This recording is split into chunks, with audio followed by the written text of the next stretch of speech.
मेरे प्यारे कृष्ण भक्तों को मेरा प्यार भरा राधे राधे। आज हम श्रीमद् भागवत के 10वें स्कंद के 70वें अध्याय में प्रवेश करेंगे, जिसमें भगवान श्री कृष्ण की नित्यचर्या और उनके पास जरासंध के कैदी के राजदूतों के आने का वर्णन किया गया है।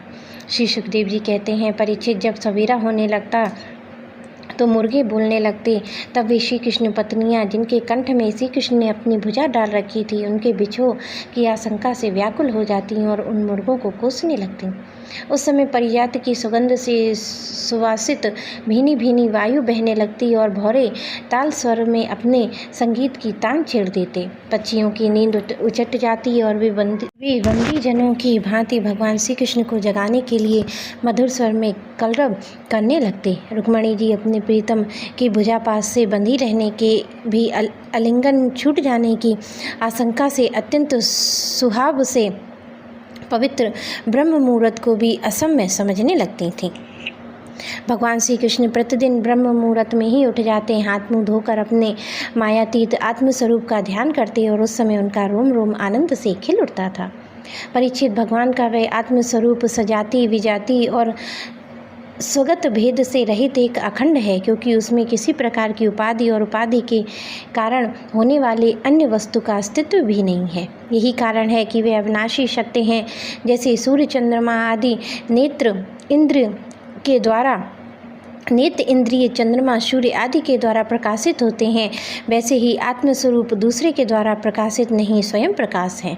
इसका कारण यह है कि अपने स्वरूप में सदा ही सर्वदा काल की सीमा से परे भी वे एक रस स्थित होने के कारण अविद्या और उसका स्पर्श भी नहीं कर सकती है। इसी से प्रकाश भाव उसमें नहीं है। जगत की उत्पत्ति, स्थिति, नाश की कारणभूता ब्रह्म शक्ति, विष्णु शक्ति और रुद्र शक्ति के द्वारा केवल इस बात का अनुमान हो सकता है कि वे स्वरूप एक रस, सत्ता रूप और आनंद स्वरूप हैं।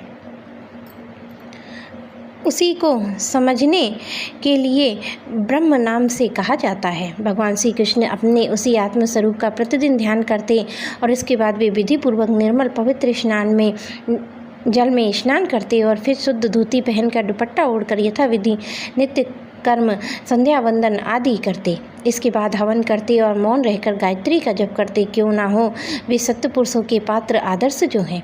इसके बाद सूर्योदय होने के समय उपस्थान करते और अपने काल स्वरूप देवता, ऋषि और पितरों का तर्पण करते। फिर कुल के बड़े बूढ़ों ब्राह्मणों को विधि पूर्वक पूजा करते और इसके बाद परम मनस्वी श्री कृष्ण दुधारू पहले ब्याई हुई बछड़ों वाली सीधी शांत गौओं का दान करते और उस समय उन्हें सुंदर वस्त्र, मोतियों की माला पहना दी जाती थी। सींग में सोना, खुरों में चांदी मढ़ दी जाती थी। वे ब्राह्मणों को वस्त्राभूषणों से सुसज्जित करके रेशमी वस्त्र, मृग चर्म, तिल के साथ प्रतिदिन 13,084 गौएं इस प्रकार दान करते। तदंतर अपनी विभूति रूप गौ ब्राह्मण, देवता कुल के बूढ़े गुरुजन समस्त प्राणियों को प्रणाम करके मांगलिक वस्तुओं का स्पर्श करते। परीक्षित, यद्यपि भगवान के शरीर का सहज सौंदर्य ही मनुष्य को लोक का अलंकार है, फिर भी वे अपने पीताम्बरादि दिव्य वस्त्र, कौस्तुभ आदि आभूषण, पुष्पों के हार, चंदनादि दिव्य अंगराग से अपने को आभूषित करते। इसके बाद वे घी दर्पण को अपने मुखारबिंद को देखते और गाय, बैल, ब्राह्मण, देव प्रतिमाओं का दर्शन करते। फिर पूर्ववासी अंतपुर में रहने वाले चारों वर्ण के लोगों की अभिलाषाएं पूर्ण करते और फिर अपने ग्रामवासी प्रजा को कामना पूर्ति करके उन्हें संतुष्ट करते। वे पुष्पमाला, तांबूल, चंदन, अंगराग आदि वस्तुएं पहले ब्राह्मण, स्वजन संबंधी, मंत्री, रानियों को बांट देते और उसमें से बची हुई स्वयं काम में लेते। भगवान यह सब करते होते तब तक दारुक नाम का एक सारथी सुग्रीव आदि घोड़ों से जुता हुआ अत्यंत अद्भुत रथ ले आता। प्रणाम करके भगवान के सामने खड़ा हो जाता। इसके बाद भगवान श्री कृष्ण सात्विकी उद्धव जी के साथ अपने हाथ से सारथी का हाथ पकड़कर रथ पर सवार होते। ठीक वैसे ही जैसे भुवन भास्कर भगवान सूर्य उदयाचल रथ पर आरूढ़ होते हैं। उस समय रानीवास की स्त्रियां लज्जा और प्रेम भरी चितवन से उन्हें निहारने लगती और बड़े कष्ट से उन्हें विदा करती। भगवान मुस्कुराकर उनके चित्त को चुराकर महल से निकलते। परीक्षित तदंतर भगवान श्री कृष्ण समस्त यदुवंशियों के साथ सुधर्मा नाम की सभा में प्रवेश करते और उस सभा की ऐसी महिमा थी कि जो लोग उस सभा में जा बैठते उन्हें भूख, प्यास, शोक, मोह, जरा, मृत्यु ये 6 उर्मियाँ नहीं सताती थीं। इस प्रकार भगवान श्री कृष्ण सब रानियों से अलग अलग विदा होकर एक ही रूप में सुधर्मा सभा में प्रवेश करते और वहाँ जाकर श्रेष्ठ सिंहासन पर विराज जाते थे। उस समय यदुवंशी वीरों के बीच में यदुवंश शिरोमणि भगवान श्री कृष्ण की ऐसी शोभा होती थी जैसे आकाश में तारों से घिरे हुए चंद्रदेव शोभामान हो। परीक्षित सभा में विदूषक लोग विभिन्न प्रकार के हास्य विनोद से, नटाचार्य, अभिनय और नर्तकियों कलापूर्ण नृत्यों से अलग अलग अपनी टोलियों के साथ भगवान की सेवा करते। कोई व्याख्या कुशल ब्राह्मण वहाँ बैठकर वेद मंत्रों की व्याख्या करते तो कोई पूर्वकालीन पवित्र कीर्ति नरपतियों के चरित्र कह कर सुनाते। एक दिन की बात है कि द्वारिकापुरी में राजसभा के द्वार पर एक नया मनुष्य आया। द्वारपालों ने भगवान को उसके आने की सूचना देकर उसे सभा भवन में उपस्थित किया। उस मनुष्य ने परमेश्वर भगवान श्री कृष्ण को हाथ जोड़कर नमस्कार किया और उन राजाओं का जिन्होंने जरासंध के दिग्विजय के समय उनके सामने सिर नहीं झुकाया था और बलपूर्वक कैद कर लिए गए थे, जिनकी संख्या 20,000 थी, जरासंध के बंदी बनने का दुख श्री कृष्ण के सामने निवेदन किया। सच्चिदानंद स्वरूप श्री कृष्ण, आप मन वाणी अगोचर हैं और जो आपकी शरण में आता है उसके सारे भय आप नष्ट कर देते हैं। प्रभु, हमारी भेद बुद्धि मिटी नहीं है। हम जन्म मृत्यु संसार के चक्कर में भयभीत होकर आपकी शरण में आए हैं। भगवान, अधिकांश जीव ऐसे सकाम निषिद्ध कर्मों में फंसे हुए हैं, वे आपके बतलाए हुए परम कल्याणकारी कर्मों और आपकी उपासना से विमुख हो गए हैं। अपने जीवन एवं जीवन संबंधी आशा अभिलाषाओं में भ्रम भटक रहे हैं, परंतु आप बड़े बलवान हैं। आप काल रूप से सर्वदा सावधान रहकर उनकी असालता का तुरंत समूल उच्छेद कर डालते हैं। आप स्वयं जगदीश्वर हैं। आपने जगत में अपने ज्ञान, बल आदि कलाओं के साथ इसलिए अवतार ग्रहण किया है कि संतों की रक्षा करें और दुष्टों को दंड दें। ऐसी अवस्था में प्रभु, जरासंध आदि कोई राजा आपकी इच्छा और आज्ञा के विपरीत हमें कष्ट दे रहे हैं, यह बात हमारी समझ में नहीं आती है। यदि यह कहा जाए कि जरासंध हमें कष्ट नहीं देता है तो उसके रूप में उसे निमित्त बनाकर हमारे अशुभ कर्म ही हमें दुख पहुंचा रहे हैं।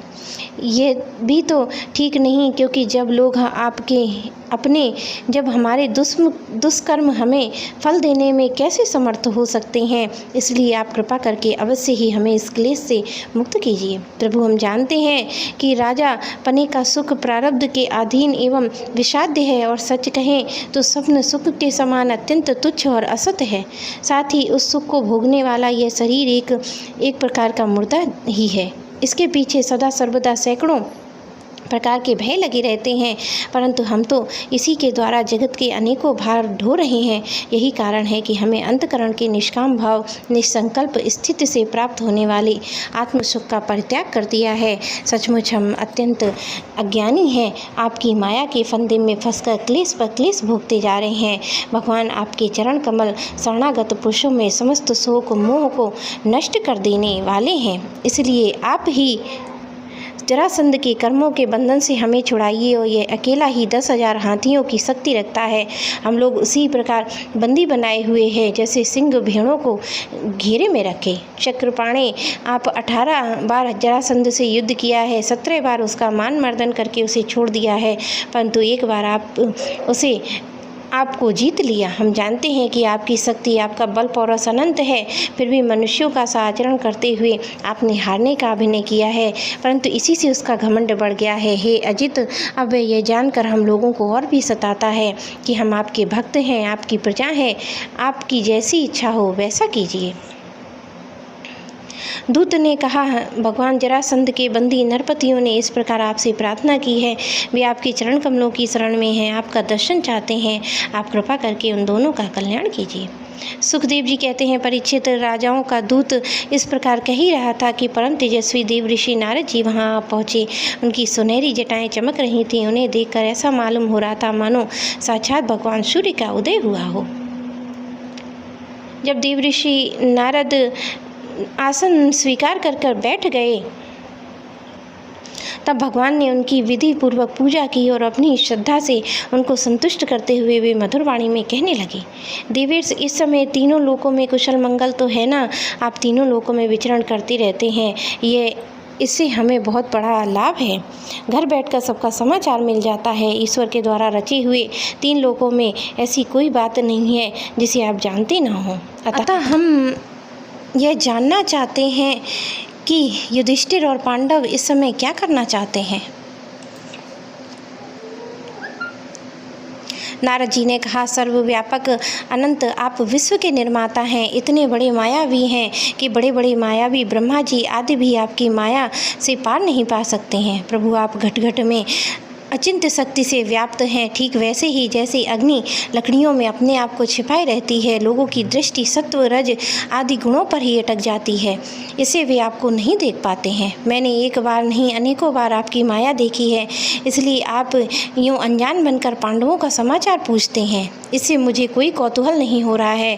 भगवान, आप अपनी माया से इस जगत की रचना और संहार करते हैं।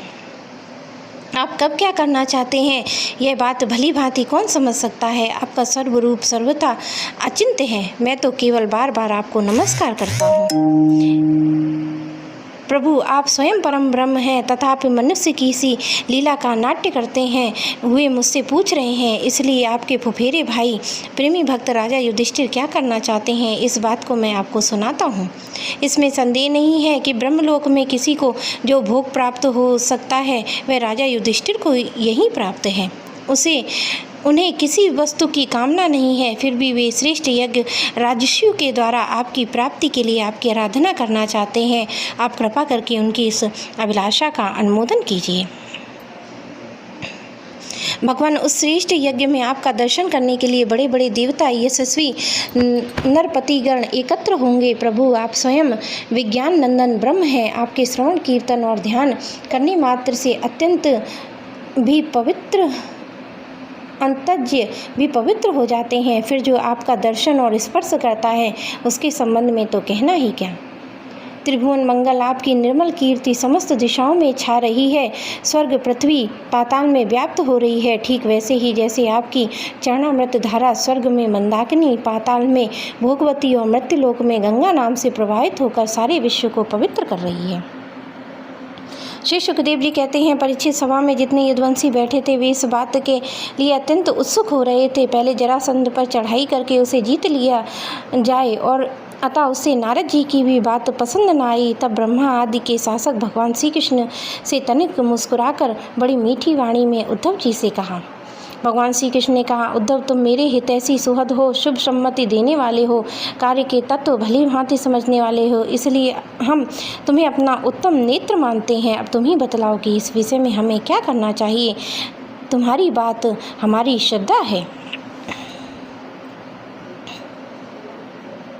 इसलिए हम तुम्हारी सलाह के अनुसार ही काम करेंगे। जब उद्धव जी ने देखा कि भगवान श्री कृष्ण सर्वज्ञ होने पर भी अनजान की तरह सलाह पूछ रहे हैं तब वे उनकी आज्ञा सिरोधार करके बोले, मेरे प्यारे कृष्ण भक्तों को मेरा प्यार भरा राधे राधे।